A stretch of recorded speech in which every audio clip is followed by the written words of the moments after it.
Hello, hello, welcome, welcome, welcome. Thank you for stopping by. If this is your first time, I do want to quickly introduce myself before I get into today's topic, which is on a very easy way that we, in particular as women, can have less things to forgive ourselves about or to forgive others about. So, curious? Before I get into that though, I do want to say my name is Beth Brown.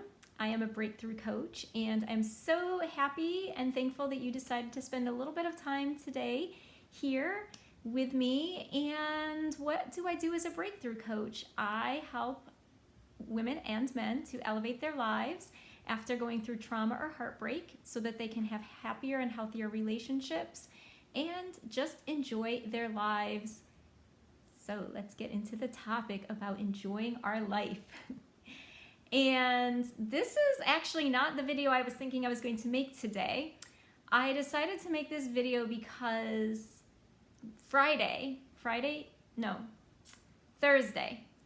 evening, I went out, and on my way home, I decided to make this impromptu stop and get a bite to eat. And so I just walk into this restaurant and decide to sit at the bar, and next to me there are two lovely young ladies having this conversation, and so I overhear them talking about birth control. Yes, birth control. So my ears perked up. Now, this is not the first time I have ever interrupted young women talking about birth control. So I said, this is clearly a topic I feel very, very strongly and passionately about. If I'm going around, I'm finding myself out and about in places, happen to overhear a conversation about it, and without thinking twice, go, hi, excuse me, my name is Beth, and I just happened to overhear you say. So yes, birth control. What in the world would that have to do with forgiveness, and why would I be making a video at the start saying, here is an easy way for you to not have to have as many things that you regret in life or have to forgive yourself for or to forgive others for. So I will say I'm going to speak on this topic from my personal experience, but I have done research on this, and I feel like one of the best places to get an overall really great view about birth control and our bodies as women is by just going to Google and typing in a search for Ricky Lake.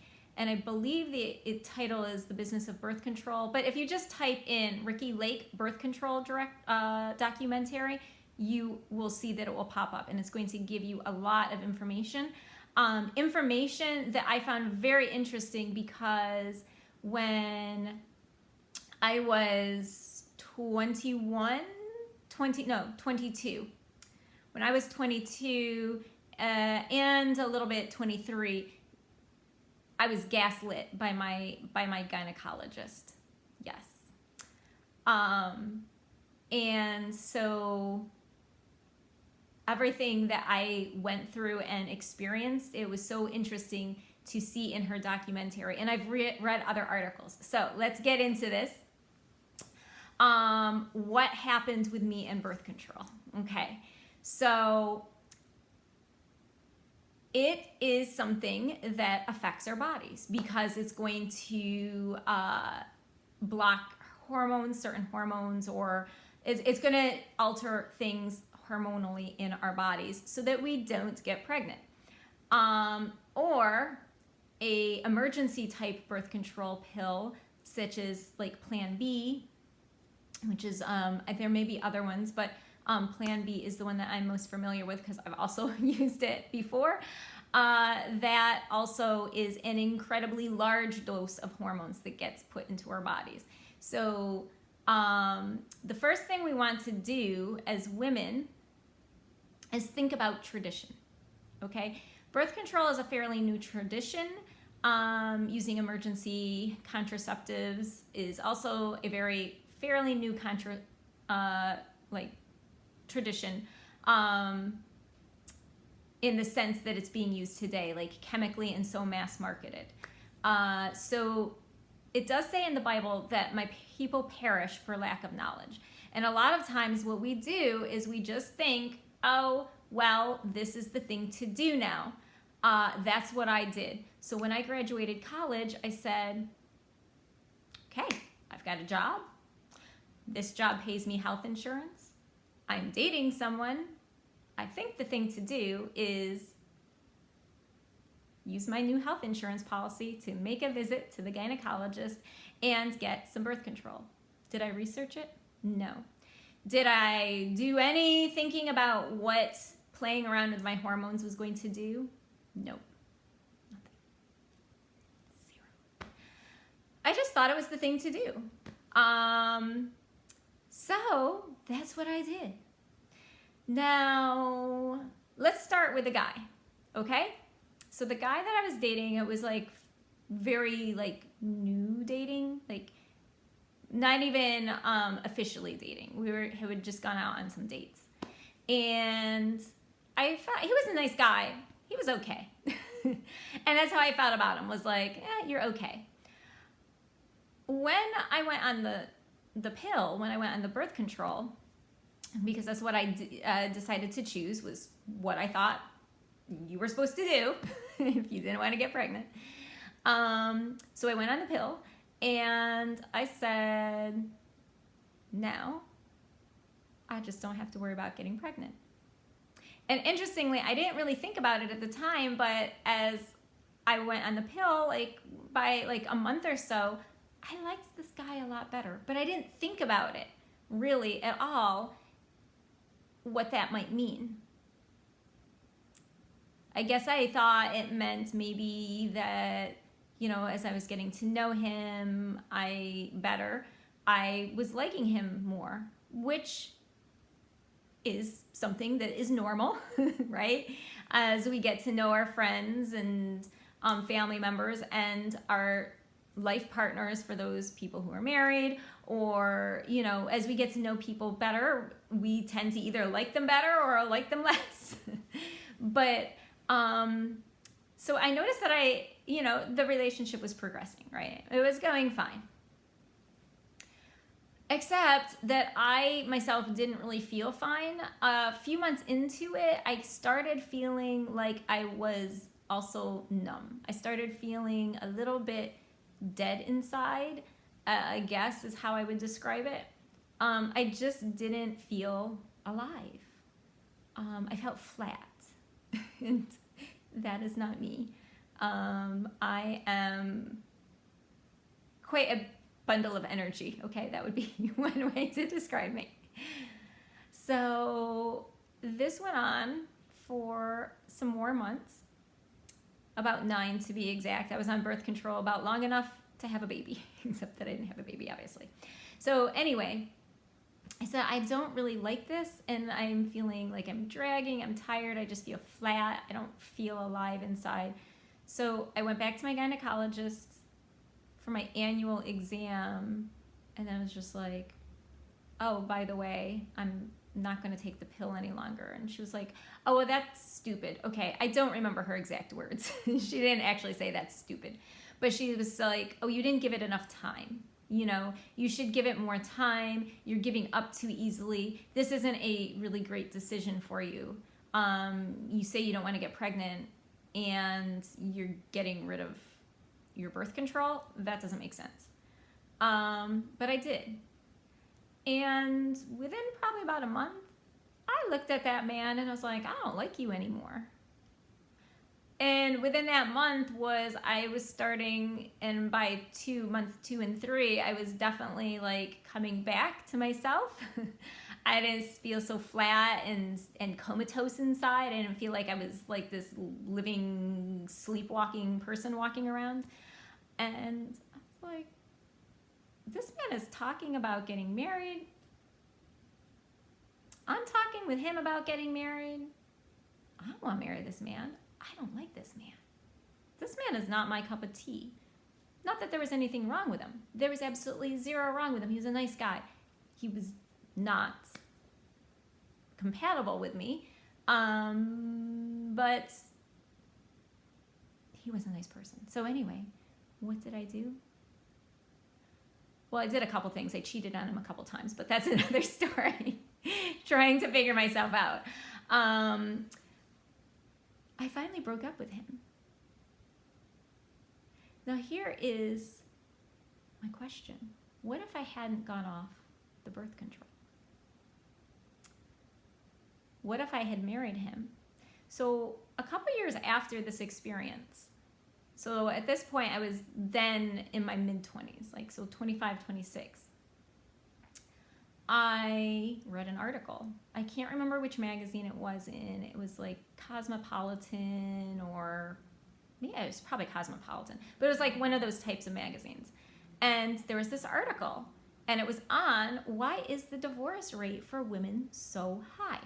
Well, turns out there had been some research done, some studies done, that had discovered that because young women like myself had gone on birth control so soon, and of course it changes the way our hormones naturally flow and do everything that they're supposed to do in our bodies, right? It blocks things at certain times and all of that. It affected who women naturally would be chemically, hormonally attracted to. And also, a lot of women, for various reasons, take antidepressants for either a short period of time or for sometimes decades. But when they get ready to have a family, so they get married, they're like, yes, I married the love of my life. It's time to start a family. Let's have some kids, boo. They go off of the birth control. They may even go off the antidepressants. And then they look and they're like, who did I get married to? I don't like this person. And it may not even be that they see this person as a bad person. They just realize that I'm not attracted to you. You're not what I want.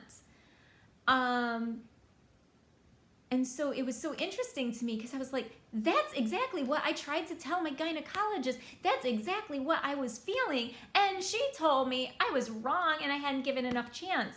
And when I was, out and about and overhearing these two young ladies talk, they were also talking on very similar topic of the birth control and it altering things and different perceptions and gaslighting, doctors telling you one thing when you're feeling something totally different. And this is not a video bashing doctors. There's like some amazing doctors out there.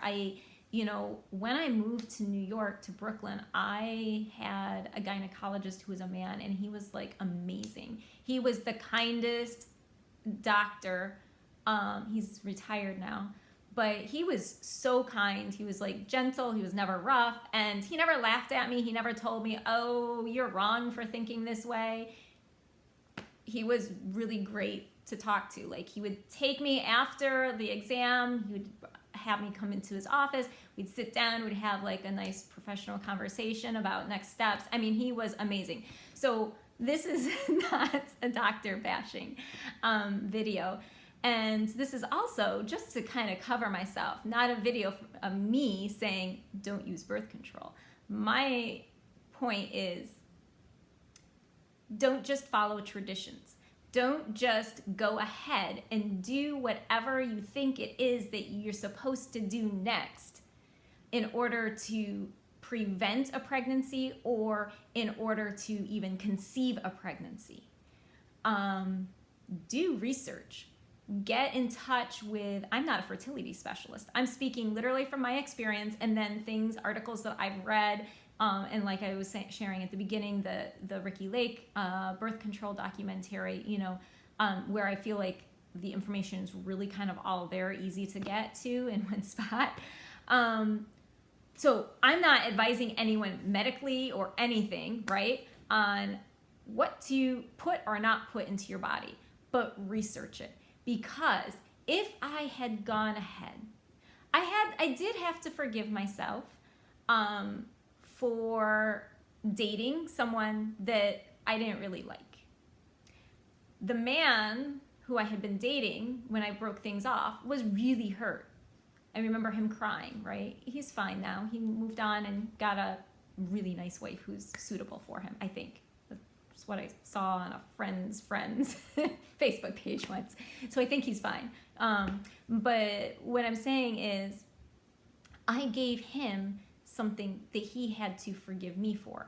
I gave him pain. I hurt him. And I almost did really, really bad damage, because if I hadn't gone off of the birth control, I do believe the path that I was going down and the path of conversation he and I were going down and the plans, like when I broke up with him, he was like, but I'm saving up for a ring. And I was like, this is not about a ring. Like, I would love a ring, but not with you. So, but if I hadn't gone off the birth control, I might have gone all the way down that path and married the wrong person. And then, most likely, I would have still left him, because most likely I would have at some point gone off the birth control to have a baby, and then, oh my gosh, see, then there would have been a baby with the man and I shouldn't have been married to. And you see how by following tradition, by literally playing with my hormones in ways that my hormones are not meant to be played with. I do believe my hormones were not meant to be played with that way. You don't know. See, here's the deception. Satan comes to steal, kill, lie, and destroy, right? God is the way, the truth, and the life, right? And he gives us freedom. And we think sometimes God's freedom is not freedom because we're like, oh, there's so many rules in it. God's like, don't fornicate. God's like, life is sacred. And you're like, damn, I don't want to have to follow the rules of not having sex before I get married. Damn, I don't want to have to follow the rule of I formed you before you were in your mother's womb in my plan book. I wrote out plans. I formed plans for you before you were in your mother's womb, before she even knew about you, before she even conceived you with your father.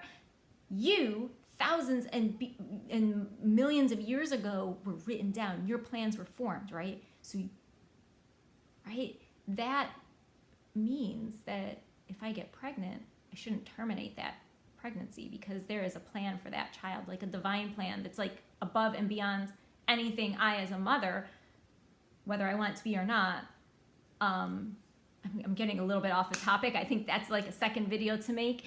But you know what I'm saying? Like, we think God's rules limit us and keep us from having the freedom and the life that we want to live, but they really don't. And what happens is Satan is lying, and he's not going to be like, oh, well, follow this lie and it's going to mess up your life. He doesn't even, like, it's, he was like Lucifer. He was considered a light being. He was beautiful in heaven. I think he was the most beautiful angel that was up there, and performed beautiful music. So there's like, in the deception and the lie, we don't realize the ugliness. We don't see the horribleness. We think it's going to be beautiful or pretty. So we think like, oh, if I take the pill, for example, I'm going to have control over my life. I'm going to have control over whether I get to conceive or not conceive a child.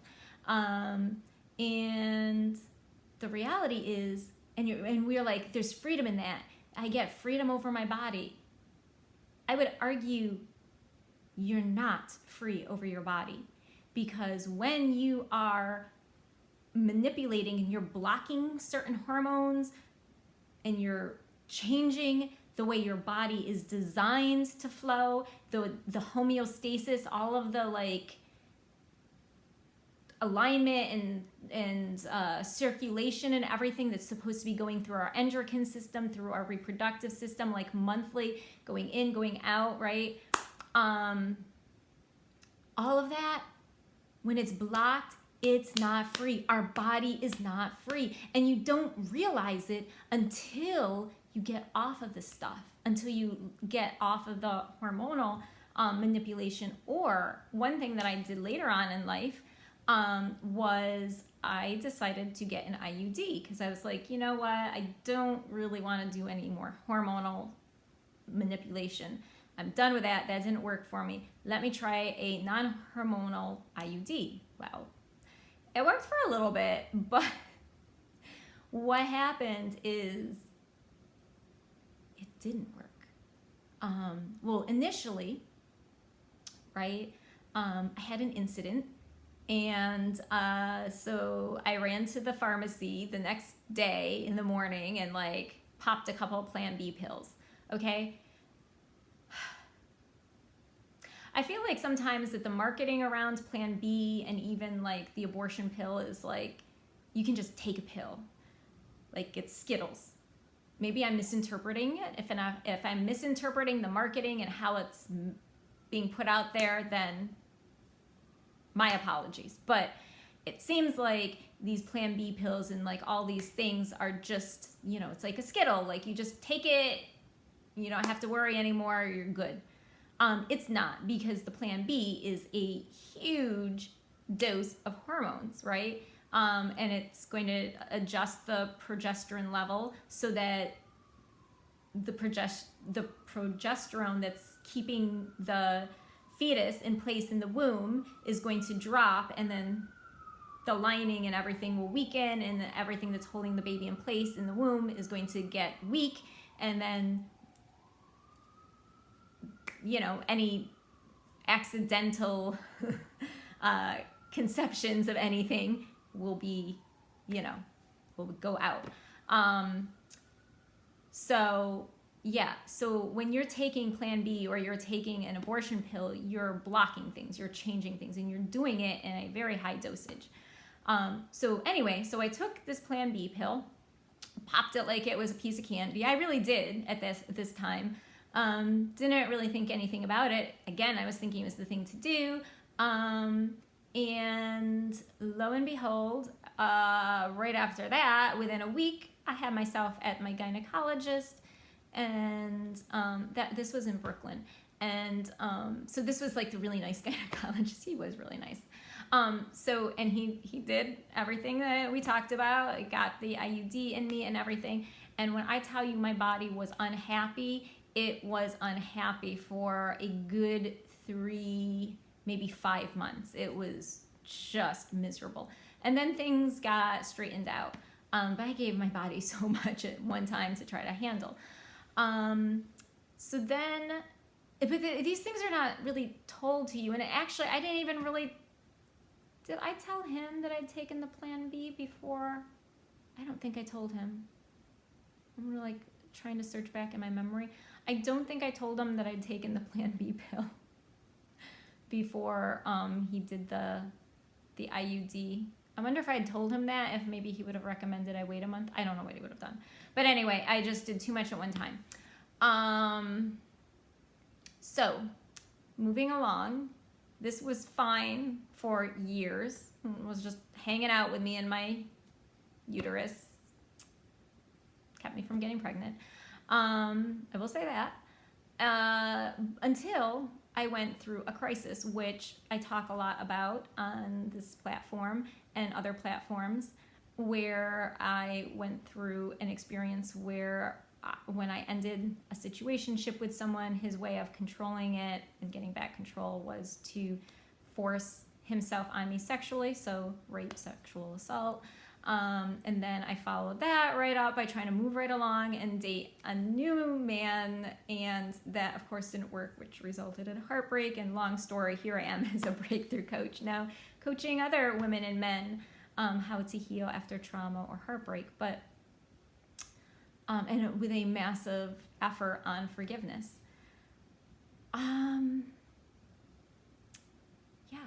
So what happened was my body was very stressed out with having gone through this physical trauma, the trauma of rape, the heartbreak. I was stressed. I was really beside myself.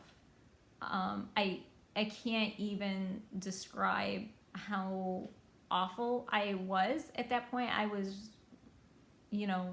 really barely hanging on, although it was functioning, so I seemed fine. But inside, I was really barely hanging on.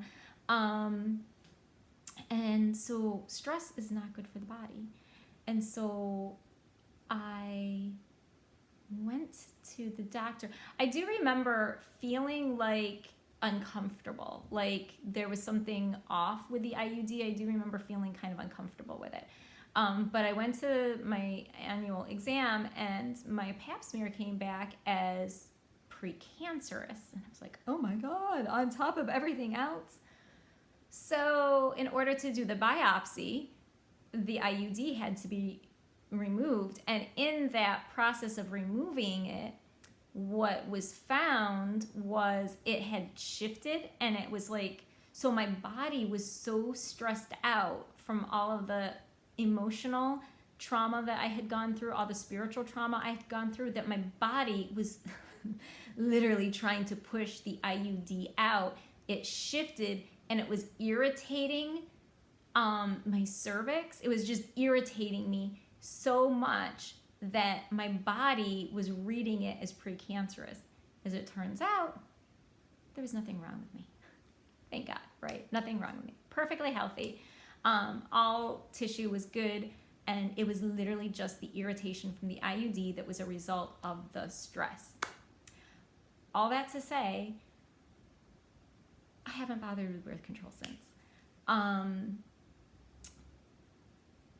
not putting anything into my body permanently again like that. I'm not going to be hormonally manipulating myself again like that. And what I will say is having full freedom of your body is not blocking, not shoving foreign objects, things even like tampons. Do you know it was a man who taught me at a workshop that I went to that tampons are not good? And when you research it and you read the back of the box, you see that there's like toxic TSS, maybe toxic shock syndrome, I think. Anyway, there's like different risks that you can have.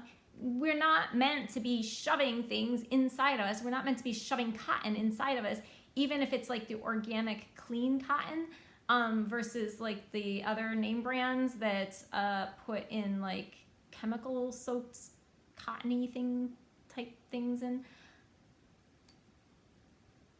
Like I've even switched to that, right? Just even using sanitary napkins, right? Things that are not meant to be in my body, I don't want them in my body anymore. And we're taught through the modern traditions that all of these things are supposed to help us and give us freedoms and make our lives easier and smoother. And my personal experience, not so much, right? Not so much.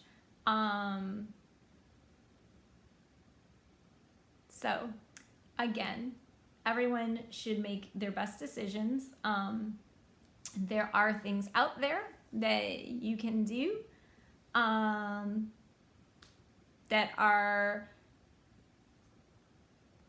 other ways of taking care of your body, taking care of your family planning and everything. I am not here to tell you in this video which ones to choose, how to do them. I would recommend research. I would recommend looking into naturopaths and other fertility specialists besides the traditional ones to get all of your options, to figure out other ways where you can still have control and freedom over what's going on with you and how things are going to be planned or not planned. But when we manipulate our hormones and we put things inside of ourselves that actually can damage our bodies, all we're doing is damaging our relationships, whether we realize it or not, with ourselves, and causing problems with other people. funny story. This string on my IUD was not as short as it should have been or whatever. Anyway, it wasn't snipped properly. And so the little string, one of my partners, it actually cut the tip of his penis during sex. Yeah. I mean, it wasn't like a deal breaker or anything, but what I'm saying is that we do these things thinking it's going to be fine, and we just give in all sorts of different levels. We give others more things that they have to heal and forgive us for, and we give ourselves things that we regret that we then have to go back through and heal from. And we would have never had to have done it if we didn't mess around with putting things into our bodies that do not belong, that are not natural to us. So do your research. Don't just do things. Don't be me. Now I feel like an 80-year-old grandma going, okay, Junior, Missy, don't do what I did. But yeah, I just felt like an old grandma just now. Or like a parent of do as I say, not as I do. But don't be me. Do your research before you start putting things or inserting things into your body. Before you start playing around with your hormone levels. What are other options that you could choose from? And you might be like, there's nothing great. Well, then also maybe that's a sign that God is like, well, if you would just follow my rules and my principles, young lady, young man, and not be just slinging it around or jumping on anyone, whoever you feel like at the moment, slow your roll. Try abstinence. I don't know. Then you don't have to worry that way either. You know what I'm saying? Not the most popular idea, but there are reasons why God has put certain rules in place. Not to nip our freedom, not because he is anti-woman or anti-man, simply because he loves you. And he's like, well, if you're not going to follow my rules, you're putting yourself at risk for being hurt. So, try following the rule. Don't be having adulterous relationships. Don't be sleeping with someone else's husband or wife.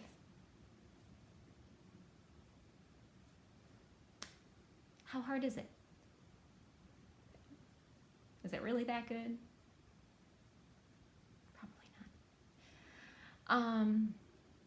Anyway, so that is that. That is this video.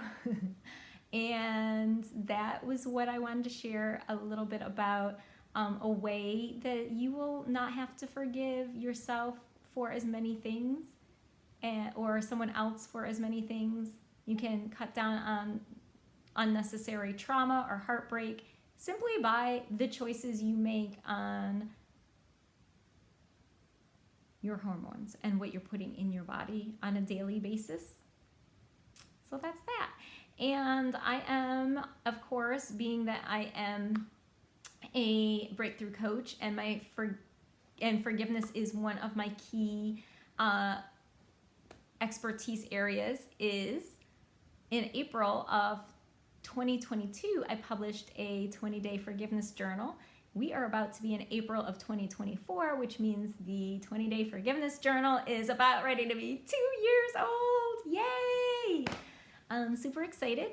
And so, of course, it's still available. It's still available on Amazon. So I will put the link to the journal in the comments below, and you can get a copy of the journal. And that is a great tool for forgiving yourself, for self-forgiveness, but also forgiving other people in any type of area, right? Forgiveness is such a vast thing. Sometimes we need to forgive ourselves for finances or business mistakes or what we put in our bodies and going off of the pill and then realizing we don't want to be with that person and hurting them, and then we're like, oh, I shouldn't have done that, I'm a terrible person, right? As today's story was, so dating and relationships that we sometimes need to forgive ourselves for. But yeah, so check it out, click the link, get a copy. I'm also, for the month of April, celebrating with some of my very favorite coaching colleagues who are some of the best around. And we're going to be every Tuesday in April of 2024 celebrating the 2nd year anniversary of the journal by doing teaming up some collaborations each week. Tuesday at 8 p.m. Eastern Standard Time, we are going to be doing a live Zoom challenge for an hour. And if you want to get in on that challenge, then all you need to do is click the link below this video as well. For that, I'm going to put that in, and it will say, Take Back Your Power. The ultimate Take Back Your Power challenge, actually, is what it will say. And you can register for that, and you can join us every Tuesday in April at 8 p.m. Eastern Standard Time. That's what's going to be up. It's going to be virtual, so you could literally be anywhere in the world. You could be in Japan, you could be in Somalia, you could be in France, you could be in New York City, anywhere in the world, and you could join this challenge. So myself and my fellow colleague collaborators, we hope to see you inside the challenge as well. All right.